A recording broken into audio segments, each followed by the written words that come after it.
ما احبك انا لازم.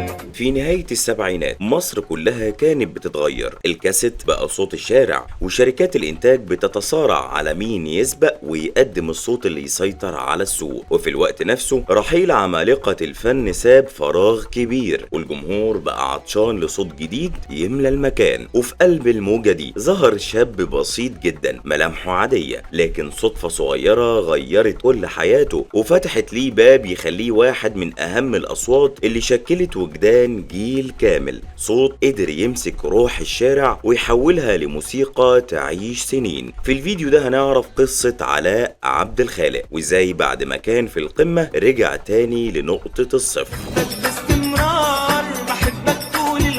في يوم 22 فبراير سنة 1958 اتولد الفنان علاء عبد الخالق في محافظة القاهرة. بداية حبه للفن بدأت لما دخل معهد الموسيقى العربية، لكن بدايته في عالم الشهرة كانت بالصدفة جدا لما الموسيقار الكبير عمار الشريعي كان بيدور على أصوات جديدة يعمل بيها فرقة. علاء قرر وقتها انه يجرب حظه وفعلا راح، وهناك حصل اللي ما كانش متوقع. وانا روح من ضمن العدد الكبير نجحت، وفعلا لحن ليه أول أغنية واللي كانت تتر مسلسل العملاق سنة 1979. ومن بعد الأغنية دي عرض عليه عمار إنه يجيب مجموعة من أصدقائه في المعهد اللي أصواتهم حلوة علشان يكونوا معاه الفرقة اللي هتقدم ألحانه. وفعلا علاء جاب واحدة من أصدقائه في المعهد وهي المطربة منى عبد الغني، لكن المطربة الثالثة راحت بترشيح من دكتورة ليها في المعهد ونجحت في الاختبار وهي المطربة حنان. ومن هنا اتكونت أشهر مجموعة غنائية في الوطن العربي وقتها، وللموسيقار عمار أطلق عليها اسم فرقة الأصدقاء. الفرقة دي استمرت 3 سنين، وخلال الفترة دي عملوا 3 ألبومات كانوا محطة مهمة جدا في حياة علاء. أولهم كان ألبوم هنغني من كلمات سيد حجاب وألحان وتوزيع عمار الشريعي. لكن النقلة الكبيرة جت في الألبوم الثاني مطلوب موظف، واللي كان من كلمات عمر بطيشة وألحان وتوزيع عمار الشريعي.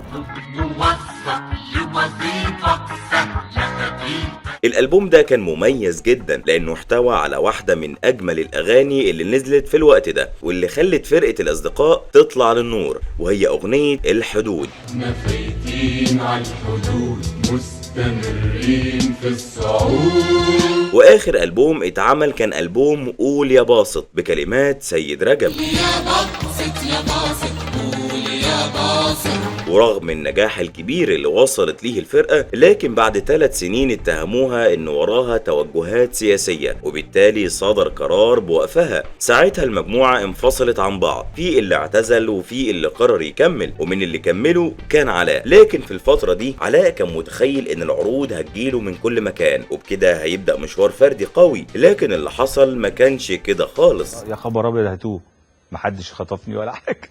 وبالتالي قرر ياخد خطوة بنفسه ويروح لشركة سونار، واللي كانت وقتها أكبر شركة إنتاج وبتنتج لمعظم النجوم. علاء عرض عليهم ينتجوا ليه أول ألبوم، لكن ردهم كان صادم جدا بالنسبة له. قالوا لي معلش ما فيش عندنا في الخريطة مكان فاضي نعمل ألبوم ليه، نفوت علينا وقت تاني. جات لي صدمة بقى، يعني بعد ما كان فوق القمة رجع فجأة لنقطة الصفر، لكن بعد فترة قصيرة قرر ما يستسلمش ورجع يعرض عليهم تاني، والمرة دي وافقوا وقدموه للمغني والملحن الكبير حميد الشاعري. ومن هنا بدأ الطريق يتفتح له من جديد، وابتدى علاء يرسم ملامح مشواره الفني الفردي اللي هيغير حياته كلها. تعالوا ناخد جولة سريعة في ألبومات علاء من أول ما بدأ. أول ألبوم ليه كان اسمه مرسال ونزله سنة 1985 من ألحان وتوزيع حميد الشاعري.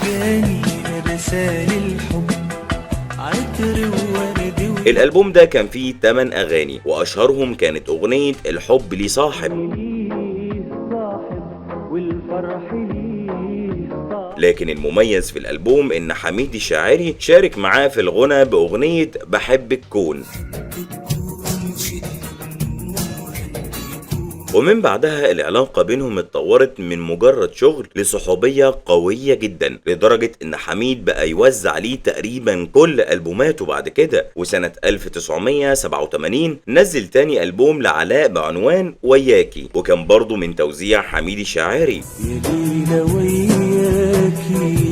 الألبوم كان فيه 9 أغاني، من أبرزهم أغنية نبع الحنان يا نبع الحنان وأغنية على البساط. على البساط محلى لما احنا وهم. لكن النقلة اللي بعدها كانت سنة 1989 لما نزل تالت ألبوم بعنوان علشانك، وانا غنيت علشانك يا جمالك الله الله. واللي ضم مجموعة أغاني مميزة زي يا ليل قلبي ضيق تسحرنا، طلت نجومك بحرنا. وقلبك قارب.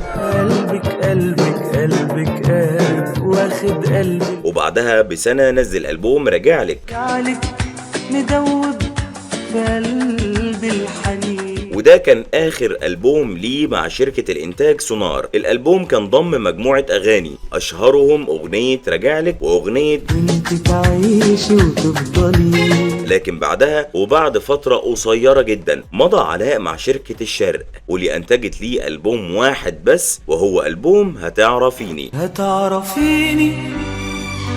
وقت ما قلبك. الألبوم ده كان النقلة الحقيقية ونقطة التحول اللي خلته واحد من أشهر نجوم التسعينات، وده خصوصا بعد نزول أغنية داري رموشك من توزيع طارق مدكور. داري رموشك عني وداري وتعتبر من أجمل الأغاني اللي نزلت في الوقت ده. وسنة 1992 نزل ألبوم اتغيرتي، ومن أبرز أغانيه كانت أغنية اتغيرتي نفسها. غيرتي وحاسس إنك انت مش انتي، اللي نجحت بشكل كبير، وفضل بعدها يقدم ألبومات كتير لحد سنة 1997 لما نزل ألبوم طيارة ورق. قلبي طيارة ورق، قلبك طيارة لفوق، واللي حقق نجاح ضخم. وفي الألبوم ده علاء شارك في أغنية مش بس بصوته، ده كمان لحنها، ودي كانت أغنية لأ يا دنيا كلمات جمال بخيت.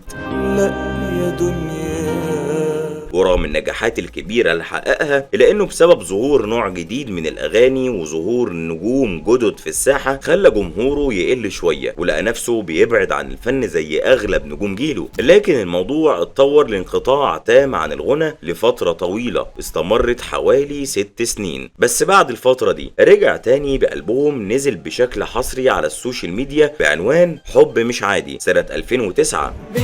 حب مش عادي يا فرحي وحزني، واللي كان آخر ألبوم في مشواره الفني. وفي نفس السنة عرض عليه الفنان تامر حسني إنه يشارك معاه في أغنية رسمي فهمي نظمي من كلمات وألحان الراحل محمد رحيم. ودي من أحلى الدويتوهات اللي اتعملت وقتها، وكانت آخر حاجة شارك فيها علاء. ورغم النجاح الكبير اللي وصل ليه علاء واللي خلاه واحد من أهم نجوم جيله، لكن مع مرور الأيام اتعرض لأزمة صحية كبيرة قلبت حياته 180 درجة. الموضوع ابتدى من الأول بمشكلة في الأحبال الصوتية أثرت على صوته وخلته مش قادر يغني زي زمان، ومع مرور الوقت ظهرت ليه مشكلة أصعب في العصب البصري، وده خلى نظره يضعف وما يقدرش يتعرض للضوء بسهولة. الأزمات دي كانت السبب الأساسي في ابتعاده عن الساحة الفنية، لكن ورغم اشتياقه لجمهوره وحبه للفن حالته الصحية فرضت عليه الاعتزال ويعيش بعيد عن الأضواء. ولأن علاء كان دايما قليل الظهور على شاشة التلفزيون وفي اللقاءات، فمحدش كان يعرف أي تفاصيل عن حياته الشخصية. لكن في آخر لقاء ليه مع إسعاد يونس كشف إنه متجوز من واحدة من خارج الوسط الفني، وعنده منها 3 أبناء، هم شيران وميار توأم وحكم، وكان بيتكلم عنهم بفخر كبير. ومن فترة قريبة اتفاجئ جمهوره بفرح ابن حكم مع ابنة الكابتن محمود الخطيب، ورغم ان الاضواء ابتعدت عنه في سنين مرضه، لكن عيلته فضلت اقرب الناس ليه، وقال ان من غير حبهم ودعمهم ما كانش هيقدر يعدي الازمة الصعبة اللي مر بيها. وفي يوليو سنة 2023 حصل اللي ما كانش متوقع، وهو خبر وفاة الفنان علاء بعد رحلة طويلة مع المرض. كان صدمة كبيرة جدا لجمهوره واصحابه، ولحظة رحيله كانت مؤلمة جدا على كل الوطن العربي. علاء رحل عن عالمنا وهو عنده 65 سنة، وخلال الفترة دي قدر يعمل ثروة تقدر ب 25 مليون جنيه. وفي النهاية نقدر نقول ان علاء عبد الخالق مش مجرد صوت غنى في التسعينات، لكنه كان حالة فنية نادرة مليانة احساس وصدق صعب تلاقيه دلوقتي. علاء كان دايما بيغني من قلبه، علشان كده صوته لمس قلوب جمهوره وخلاهم يحسوا بكل كلمة بيقولها. ورغم ان المرض حرمه من الوقوف قدام المايك لسنين طويلة، الا ان محبة جمهوره ليه كانت سبب كبير في ان صوته يفضل عايش ومسموع. باستمرار بحبك طول العمر. رحل علاء في هدوء زي ما عاش، لكنه ساب تراث غنائي كبير عاش عليه جيل كامل.